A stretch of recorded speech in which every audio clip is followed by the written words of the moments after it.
નમસ્કાર, કેમ છો બધા? મજામાં ને? તો ચાલો આજે આપણે પ્રશ્ન નંબર 7 આની આગળના પ્રશ્ન આપણે જોઈ ગયા છીએ. તમે બધા જરૂરથી જોઈ લેજો. પ્રશ્ન નંબર 7 જોવાનો છે. એની અંદર નીચે આપેલી સમય સંખ્યાઓને અતિ સંક્ષિપ્ત સ્વરૂપે ફરીથી લખો.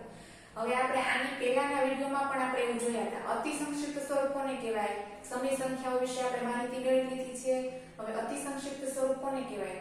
તો કે તમારે ઉપર અને નીચે એટલે કે અંશમાં અને છેદમાં જેટલામાં જેટલા છેદ ઉડે એમ હોય એને ઉડાડી અને નાનામાં નાનું સ્વરૂપ એવું બનાવવાનું કે એના કોઈ પણ છેદ ઉડે નહીં. બંનેના સામાન્ય અવયવ એક હોવો જોઈએ.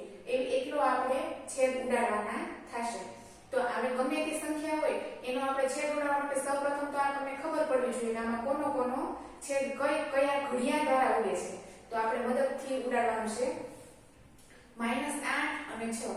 હવે પહેલો નિયમ એવો છે, જો બેકી સંખ્યા હોય ઉપર અને નીચે એટલે હંમેશા 2 વડે તો ભાગે ના, ઉડે ને ઉડે જ. અત્યારે આપણને આમાં બેકી સંખ્યા મળે છે એટલા માટે આપણે આનો 2 વડે ભાગ ઉડાડવાનો છે. તો 4 દુ 8 અને 3 દુ 6 એટલે કે 2 ઉડે છે. તો અંશમાં કોણ લીધું? -4 ના છેદમાં 3 લીધું. અહીંયા આપણો આ જવાબ મળે છે. છેદ ઉડાડવાના બેકી સંખ્યા હોય એટલે 2 ઉડે. હવે જેની સંખ્યામાં છેલ્લે એકમનો કાં તો 0 હોય અને કાં તો 5 હોય એ સંખ્યા હંમેશા 5 વડે તો ઉડે જ છે. એવી રીતે નંબર 2 આ આપણું અતિ સંક્ષિપ્ત રૂપ આવી ગયું.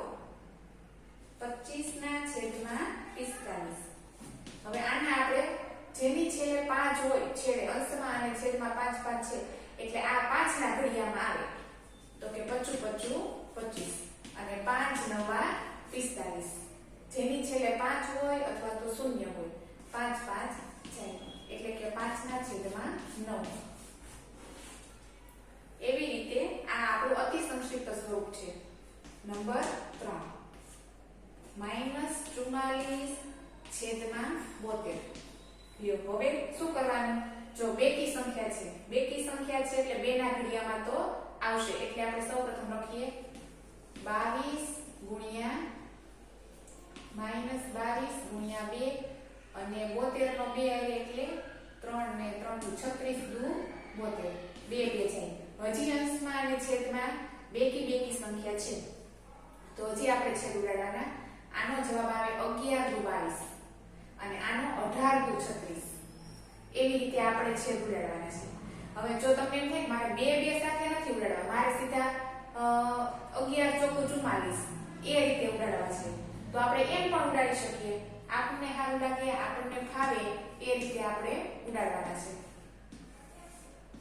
-11 ના છેદમાં 18. હવે આમાં કઈ છેદ ઉડતા નથી એટલે આ આપણું અતિ સંક્ષિપ્ત સ્વરૂપ છે. હવે નંબર 4 -8 ના છેદમાં 10. હવે જોઈએ આ પણ બેકી સંખ્યા છે, આ પણ બેકી સંખ્યા છે એટલે 2 ના ઘડિયામાં તો આવે ને આવે છે. 5 દુ 10 -4 ના છેદમાં 5. આ આપણું અતિ સંક્ષિપ્ત સ્વરૂપ છે. વિડિયોને લાઈક કરો, શેર કરો અને સબસ્ક્રાઇબ કરો.